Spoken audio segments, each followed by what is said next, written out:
Hey everyone, so I'm back with another video today and I hope all of you are doing great. So in this video we're going to be talking about, or I am basically going to recommend some books which I think you can finish over the weekend or over the course of like not more than 3 or 4 days. I can see how, busy life can get. As an avid reader myself, and, somebody who is also involved with a lot of work from time to time, it does become difficult after a point in your life to keep up with reading or to keep up with your Goodreads goals or just to continue reading, right? So you can inevitably go into a reading slump.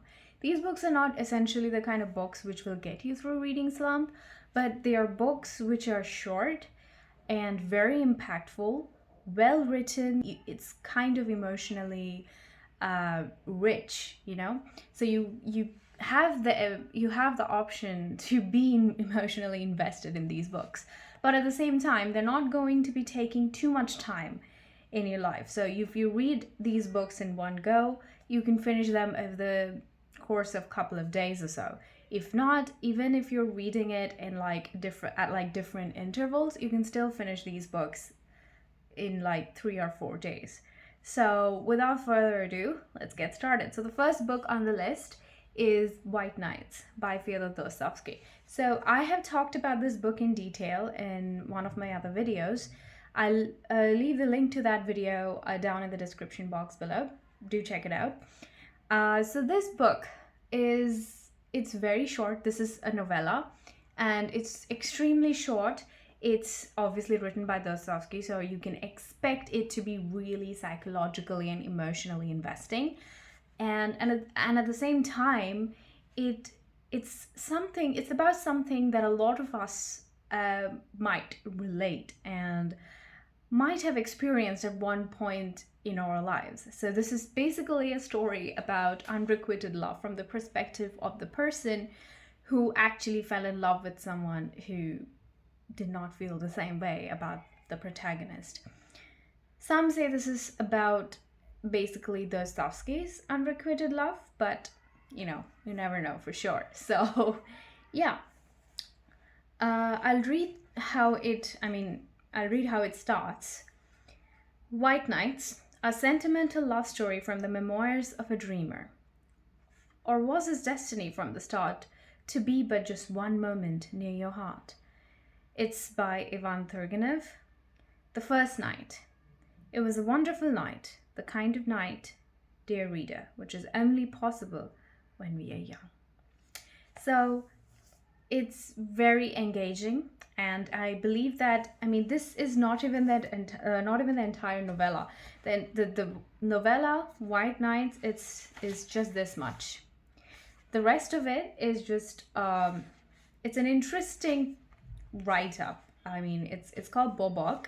It's basically a translation of notes of a particular person that Dostoevsky found somehow, and basically it's just bits and pieces about that person's life and all that. So anyways, what I am suggesting is White Nights, but if you can get the collection of both White Nights as well as Bobok together, if you get this edition or if you have this edition, then I suggest you can read both of the novellas or both of the pieces basically.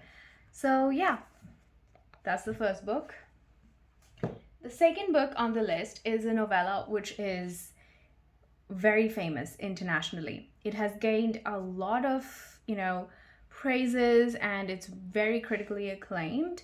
It's The Old Man and the Sea by Ernest Hemingway. So this is very motivational. It's motivational, it's inspiring, it's impactful, and it's only, I think, 99 pages or so. Yeah, 109 pages. It's very small. You can finish it you can finish it in one day. When I picked this book up, I actually finished it over just, I started it early in the day and I finished it by the afternoon or something like that, with obviously breaks and all in between. But this is a wonderful story. I don't know if there's any summary anywhere about what this novella constitutes of, but I can read you some of the reviews. Not only the finest long short story that Hemingway has ever written. Yeah, that's the best way to describe it. It's not even a novella, it's the finest long short story. Uh, but one of the finest written by anyone, anywhere. This is by the listener. As an example of simple, declarative prose, it is unsurpassed in Hemingway's oeuvre. Every word tells, and there is not a word too many. That's by Anthony Burgess, 99 novels, the best in English since 1939. Sunday Times says, the best story Hemingway has ever written. No page of this beautiful masterwork could have been done better or differently. The reason why I'm not saying a lot about this particular piece is because it's anyways really short, and if I start talking about it, I might just give away a lot that's actually in this particular long short story. So it's better if you go into this somewhat blind and have a brief understanding of what this book constitutes of, sort of like, it's inspiring, motivational, and all that. I kind of knew that it is, it's going to have such kind of an impact, but I didn't know what the story actually entailed, what it was actually about, who the characters were. And that overall gave me a much more interesting and engaging experience. So I'll read how it starts. I read the first line of the story. He was an old man who fished alone in a skiff in the Gulf Stream, and he had gone 84 days now without taking a fish. So that's The Old Man and the Sea. The next book, again, is a book I have talked about in detail in one of my older videos. So do check that out. And it's the same video where I talked about Winter Nights. So I'll leave the link to that video in the description below. Now this I chose because obviously it's short. You can finish this novella over the weekend, over a couple of days with hot cocoa on the side or your favorite chocolates, and you'll have a lovely time because it's inspiring, it's motivating, like the other stories I just talked about, like Old Man and the Sea, of course. But at the same time, it's enjoyable. It has got the Christmas theme.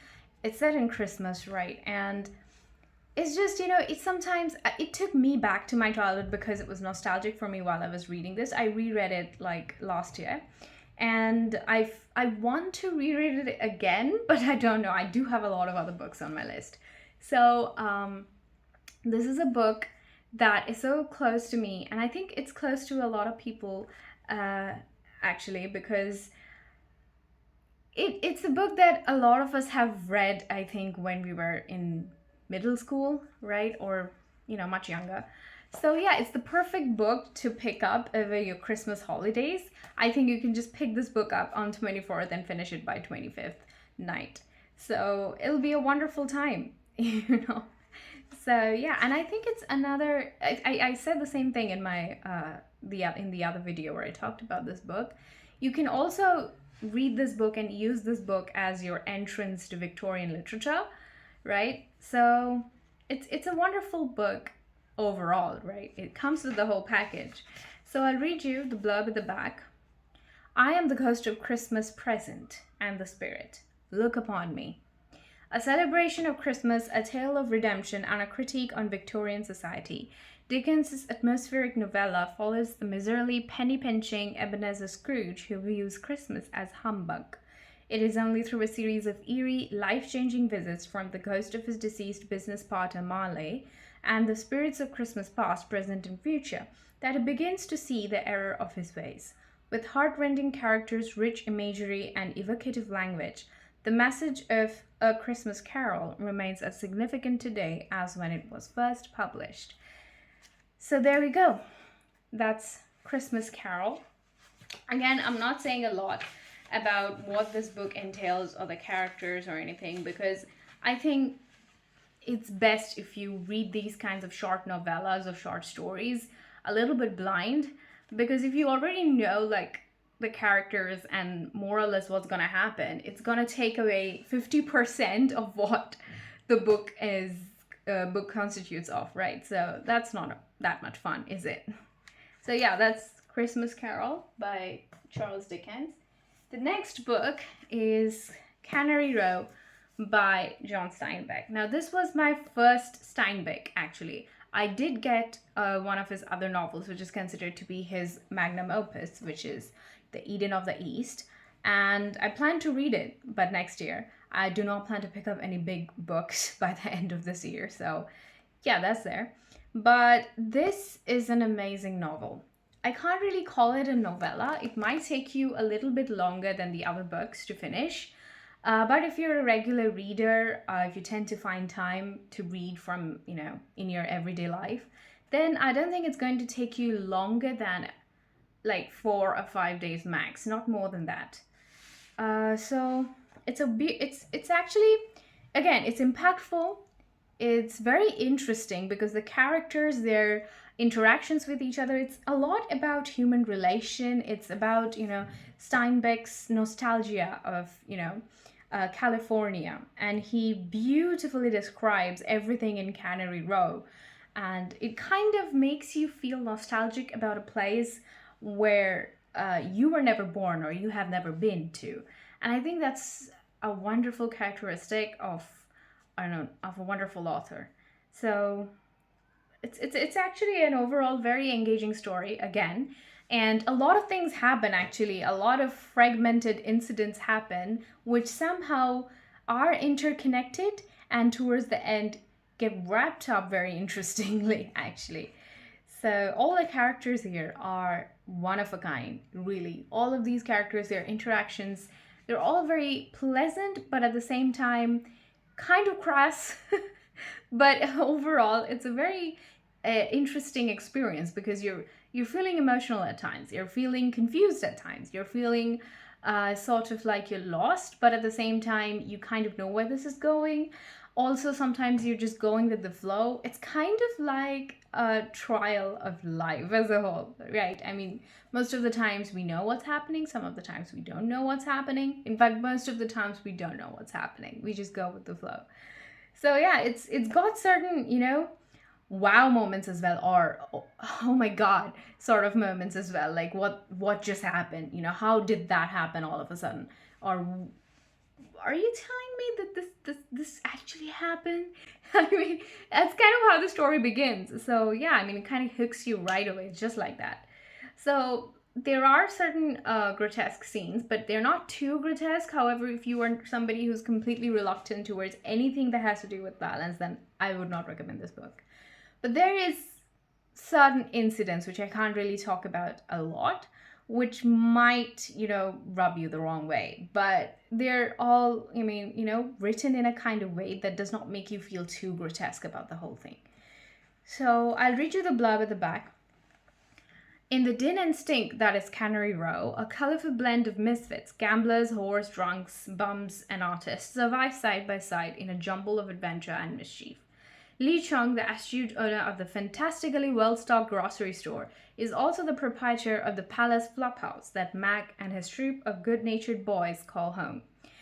Dora, of the flaming orange hair and taste for Nile green dresses, runs the brothel with clockwork efficiency. Doc, who owns the laboratory, is the fount of all generosity and wisdom. Everybody wants to do something nice for Doc. The trouble is, he always ends up paying. Packed with invention and joie de vivre, Cannery Row is Steinbeck's high-spirited tribute to his native California. So yeah, that's Cannery Row. The next book on the list is Jack. I was gonna say John. I'm so sorry about that. Jack Kerouac's The Subterraneans. I'm sorry if I butchered the pronunciation. I'm pronouncing the surname as Kerouac, but I don't know. If I'm wrong, correct me in the comments. So I've never really ventured much into Beat Generation. This was my first entry into Beat Generation. I've got a collection of, poetries by Beat poets. But yeah, this was my kind of like an entry or a gateway to exploring more of Beat Generation literature. So see, I will not recommend this book to somebody who does not read very often or who is not like a regular reader, because the narrative style of this novella is very strange. It's like, You're drifting through the thoughts of the author while he's penning down the story. So everything is happening just like that. I mean, there's a lot of things that's happening throughout the story, throughout the novella, and the dialogues between the characters and the monologue of the author, everything is written in just one flow. So, you know how usually when you come across dialogues, they are separate from the paragraph of monologue by the author. But here it's more or less in the same, they go in the same flow. And sometimes you might be a little bit confused as to who was talking to whom, or like, where was I and where am I now? But the thing is, in the beginning, it might take you a little bit time to get the hold of it. But once you get the hang of how the narrative style or how it's written, then it'll just be a cakewalk after that. And honestly, it doesn't take too long. You just, after the first 4 or 5 pages, you kind of get the hang of how it's gonna go or what's happening. And then it does not take too long for you to finish the rest of the book. So I'll read you the blurb at the back. Leo Persipede, is it? I'm so sorry if I'm butchering the surname. Aspiring writer and self-styled free-willing bum gravitates to the subterraneans, impoverished intellectuals who haunt the bars of San Francisco. One of them is Mardo Fox, beautiful and a little crazy, whose dark eyes, full of suffering and sweetness, find recognition in Leo. But afraid of his growing involvement, Leo sets out to destroy their love. Written in 3 days, The Subterraneans is, like all Kerouac's work, closely related to his own life while encapsulating his great vision of America. It's very lyrical, it's very poetic at times. How it ends is really poetic, to be honest. Like, that's how I felt. That's my interpretation. And it's a beautiful account of, the vintage America. So, the interactions between the characters and how the story progresses. Everything is chaotic, but at the same time, it's got a very melancholy and helpless ambience to the whole thing, which is very interesting to me. And it can have a lot of impact on you if you're somebody who can dig this kind of a narrative style. The last 2 books are very different from each other. One is a classic, the other is a philosophical existential novella. So I'm going to talk about this first.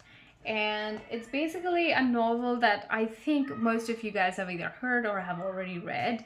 It's a very exciting novel which you can finish in like 2 days. If you just pick up, you'll finish it. If you have 2 days in your hand, just pick this up and read. Over the weekend, you'll just finish it in one go. It's very exciting. It's very enthralling. It's mystery, adventure, thriller, everything jam-packed in this classic Victorian adventure, or science fiction rather. So yeah, if you're somebody who's into science fiction, then you'll definitely enjoy this, and it's a classic for you, so you must have already read it. So I won't go too deep into what the story is about. I'll just read you the blurb at the back because it's mostly just, encapsulates almost everything about this particular novella.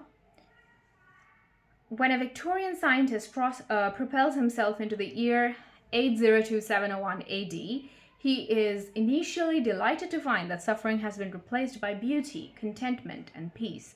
Entranced at first by the Eloi, an alien species descended from man, he soon realizes that these beautiful people are simply remnants of a once great culture, now weak and childishly afraid of the dark. They have every reason to be afraid. In deep tunnels beneath their paradise lurks another race descended from humanity, the sinister Morlocks. And when the scientist's time machine vanishes, it becomes clear he must search these tunnels if he's ever to return to his own era. That's Time Machine for you. It's a very enthralling adventure. So if you're picking this book up, just have some snacks lying around and have a cozy atmosphere in your room. Just get cozy in your blanket if it's cold where you live. So and you'll have a wonderful time reading this book. So that's Time Machine. The last book on the list is The Outsider by Albert Camus. If you're somebody like me who likes to read philosophical novels from time to time, you will love it, or you might have already come across it or have read it.